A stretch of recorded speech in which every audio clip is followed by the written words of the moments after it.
सिलीन, लड़ना नहीं। क्यों लड़ूंगी? बात करेंगे हम लोग। फोन पे बहुत नरमी से बात की उसने, सब कुछ ठीक होगा। सिलीन, मैं तुम्हें जानता हूँ, तुम एक माचिस की तरह हो, समझी? जल्दी ही भड़क उठती हो, ऐसा मत करना। इबू, मैं बहुत नर्वस हो रही हूँ यार, जहन उलझा हुआ है मेरा, परेशान भी हूँ मैं, डर भी रही हूँ बहुत। उफ, ये सब कुछ मेरे साथ ही क्यों हो रहा है? क्योंकि तुम्हें उसकी परवाह है और तुमने बहुत गलत हरकत की है। शुक्रिया इबू, ये सुनकर मेरी हिम्मत बढ़ गई। देखो, दमीर को समझने की कोशिश करो। तुम उससे झूठ बोलती आई हो, उसका गुस्सा होना जायज है तुम पर। अगर हालात बिगड़ने लगे तो जवाब मत देना। नहीं ना, क्यों जवाब दूंगी मैं? ठंडे दिमाग से सोचो सिलीन, अगर तुम नहीं चाहती कि वो गुस्सा हो तो बात मान लेना। बिल्कुल, ऐसा ही करूंगी मैं। अगर वो ज्यादा बोले तो मुझे कॉल कर लेना। सही?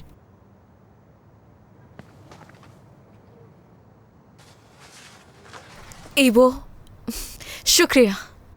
जानवरों के साथ मेरा भी बहुत ख्याल रखते हो तुम। सच कहूं तो तुम हो ही ऐसी, सबको अपना बना लेती हो, इसलिए ख्याल रखने के अलावा कोई और रास्ता ही नहीं है। दमीर का क्या हाल होगा पता नहीं। लेकिन दमीर खुद मेरी जिंदगी में दाखिल हुआ है। अच्छा हुआ तुम दोनों ने एक दूसरे को ढूंढ लिया। जाओ, इंतजार मत करवाओ, समझ गई ना?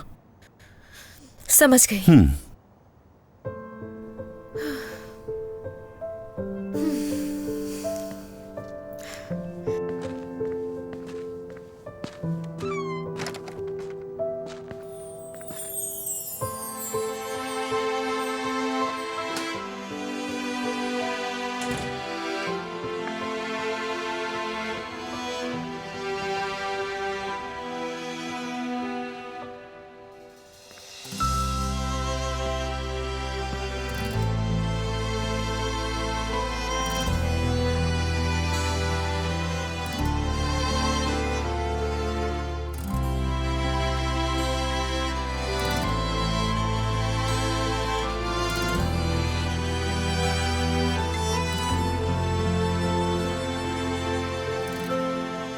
दमीर,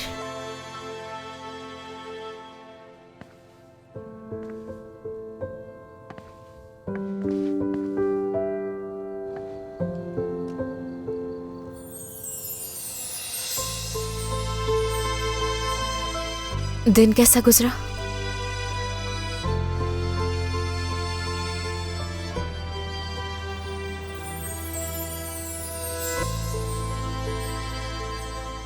एक लड़की है ऑफिस में जो कभी बात नहीं सुनती।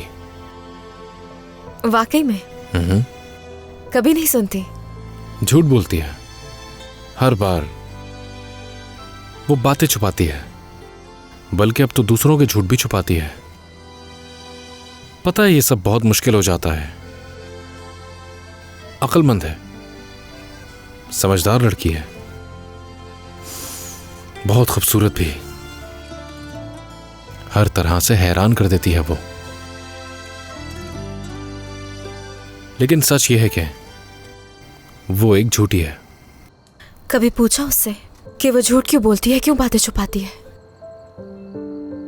और उसके पास हर बात का बहाना होता है। बहाना नहीं, वजूहात होती है। मगर झूठ झूठ ही रहता है। तो ये करके बहुत बुरा किया उसने, मतलब उस लड़की ने। सोचते हैं इस बारे में।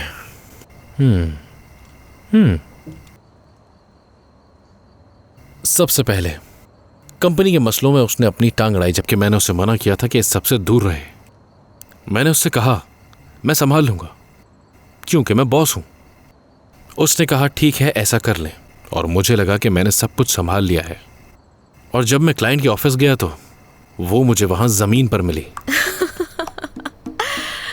दमीर, तुम ऐसे बता रहे हो कि मैं हंसी रोक नहीं पाई, मगर उस लड़की की तरह नहीं बनना चाहती। ऐसा सोचना भी नहीं। दुनिया की सबसे जिद्दी लड़की है वो। उन्होंने उसको एक लिफाफा दिया, पता नहीं उसमें क्या था। मैंने उससे कहा लिफाफा खोलो, नहीं, उसने मेरी वो बात भी नहीं सुनी। उस पागल लड़की को तुम्हारी बात माननी चाहिए थी। वो लिफाफा खोल के देखना चाहिए था ना। सीलीन की तरह बनो, किसी पे भरोसा ना करो, हर अल्फाज का मतलब ढूंढो, किसी के लिए दिल में जगह ना बनाओ, ऐसी सीलीन बन जाओ ना। जाहिर है उसे ये करने की जरूरत नहीं है, बस वो थोड़ा सा मोहतात रहे, यही उसके लिए काफी है।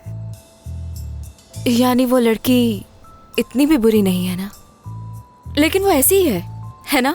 मैं भी ऐसा ही सोचता हूं, लेकिन बाद में पता चलता है मेरे सबसे करीबी दोस्त को वो अपनी एक झूठी और नकली पहचान बताती है। उसने ऐसा क्यों किया? पागल है क्या वो? हाँ, वो बिल्कुल ऐसे ही है, बिल्कुल अलग।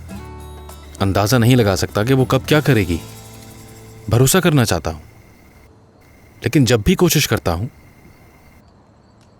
मायूसी मिलती है मुझे, क्योंकि वो हर बार अपने दोस्तों को तरजीह देती है, सही बात को नहीं, अपने वादों को तरजीह नहीं देती।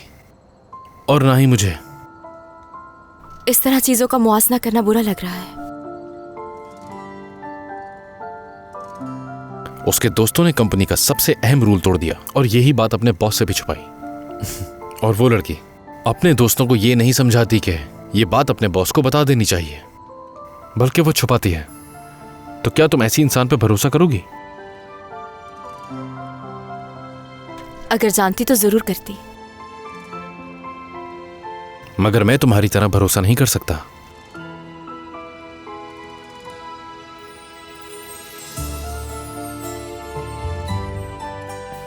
आ जाओ।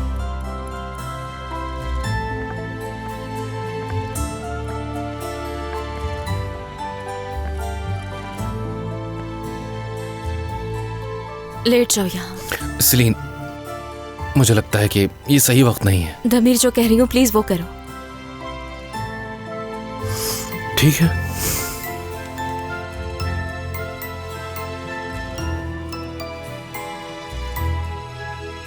क्या?